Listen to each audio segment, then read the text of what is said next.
Now, there's no better way to kickstart your Friday than with entertainment. Let's begin in the music scene where streaming giant Spotify has just dropped a list ranking the top 10 most exported Afrobeats albums ever.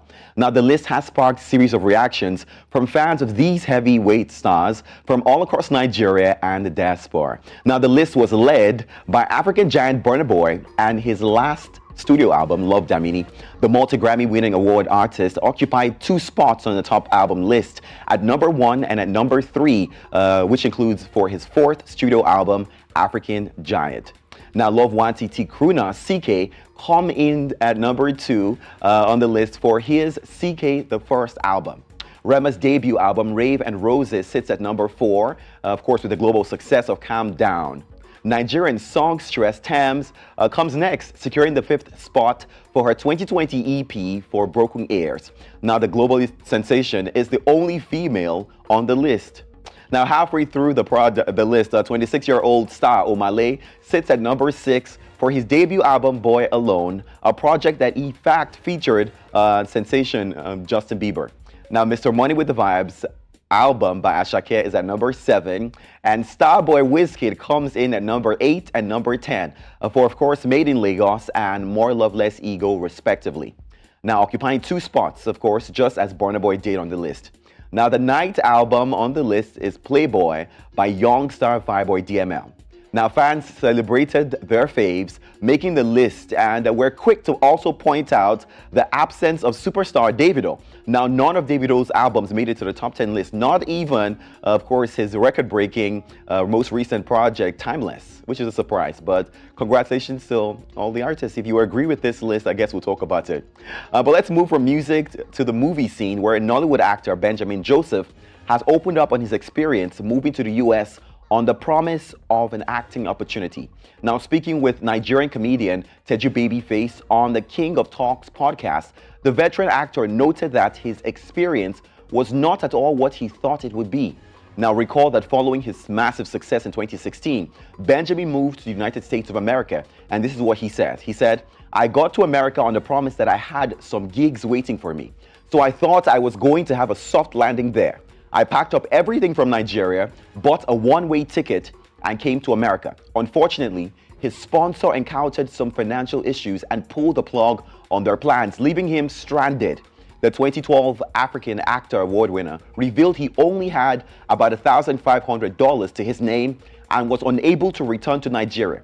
Now, he started regretting his poor saving culture and was unable to pay his bills, so he resorted to cab-hailing jobs and delivery work to foot his bills. He also talked about his unpreparedness getting married at the age of 26. Let's watch this. Nigeria. I had nowhere to go to, nothing to turn to. I didn't have a proper saving culture. All of the monies I was making in Nigeria, because my life was a mess. There I was sometimes in my room crying. Certain days I'm like, Lord, where do I go from here? And then someone gives me a car. I'm like, okay, what do I do with the car? And they said, Uber. I was driving for Uber and Lyft. You did Uber and Lyft? Oh, yes. Yes, Teju. What? Yes, Teju. Wait. You were never afraid that you would carry a Nigerian? So I carried a lot of Nigerians. Wait. Wait.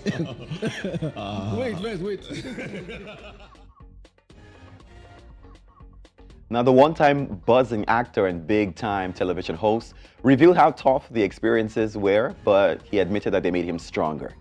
That's an inspiring one. Let's move to East Africa now, where Kenyan comedian turned activist Eric Emodi has used his status to raise help for a mother and her baby. Eric appealed to his over 4 million followers on Instagram to help raise funds for a mother whose son is battling a rare condition.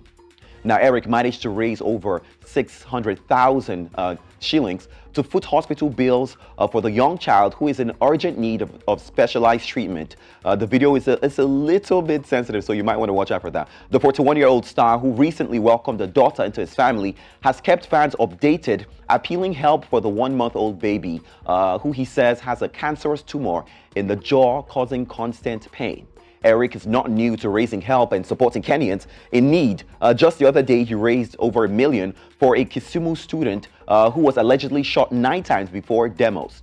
during demos, I beg your pardon. Recall he also stepped in to aid a man who was arrested for confronting the police who allegedly tear gassed his child.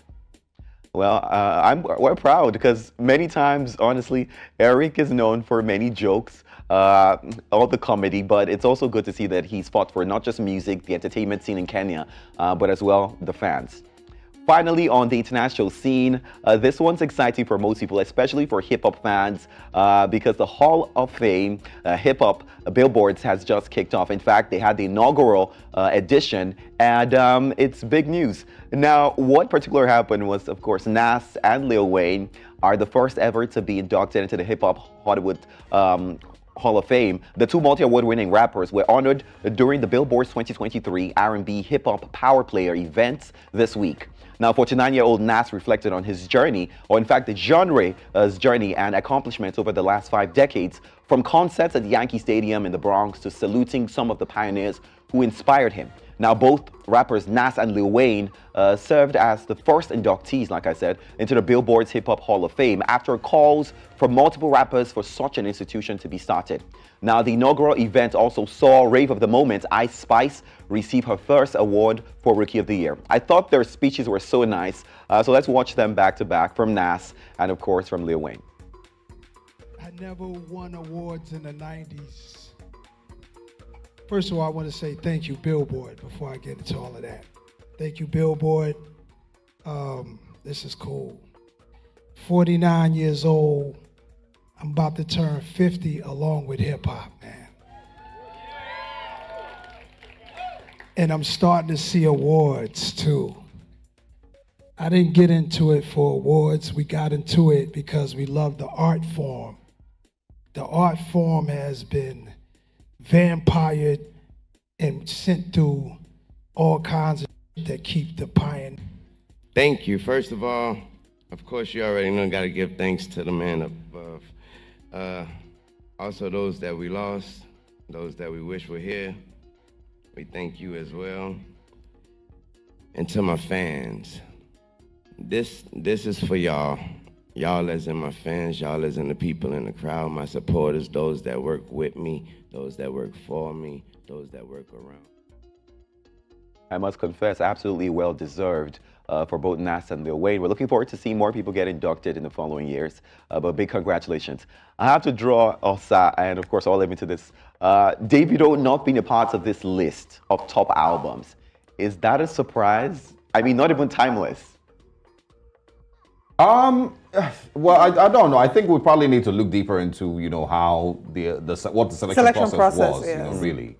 And Timeless is what? It's just a couple of weeks old, a month old. You know, it's not like it has been there breaking records for the last couple of years. So, and of course, the album before Timeless didn't do so well, for being honest. And when it comes to all these awards, what happens is there's a time frame within which you must have, you know, done your body of work and submitted it. I don't know if Davido's Timeless album hits the time frame for that, so I really cannot make conclusions on that. I do want to speak, however, about Joseph Benjamin and the struggles he's encountered or he's shared in relocating abroad. It's interesting to see. I'm so proud that, you know, he's been able to share that and he's come out of that.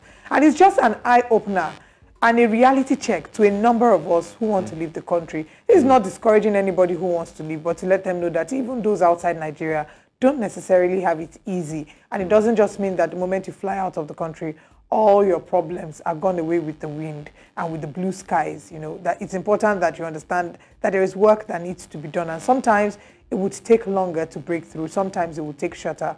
Everybody has a different journey and you should never compare yours to anybody else's. So congrats to Joseph Benjamin and thank you very much for sharing your story with us. Yeah, thank you. I totally agree. And you know, it's interesting, you know, when everybody has a story to share, you know, so I'm proud that he's been able to get to a place where he can share that story proudly, and I'm sure he's in a much better place now. Even if he currently was in the state where he was still driving the Uber, it's still a story. You know what, I actually look forward to more people sharing the stories of their journey whilst in the fix or in the uncomfortable situation. What we do see is a number of people now share it in retrospect, like, oh, I remember when. Share with us. Let's see the reality of what is. Yeah, I agree. Right. It sounds like Motivation Friday already. But then, when you share it, it's the same social media people that will come and drag you and tell you.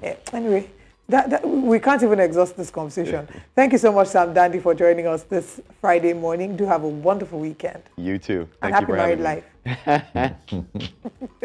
All right.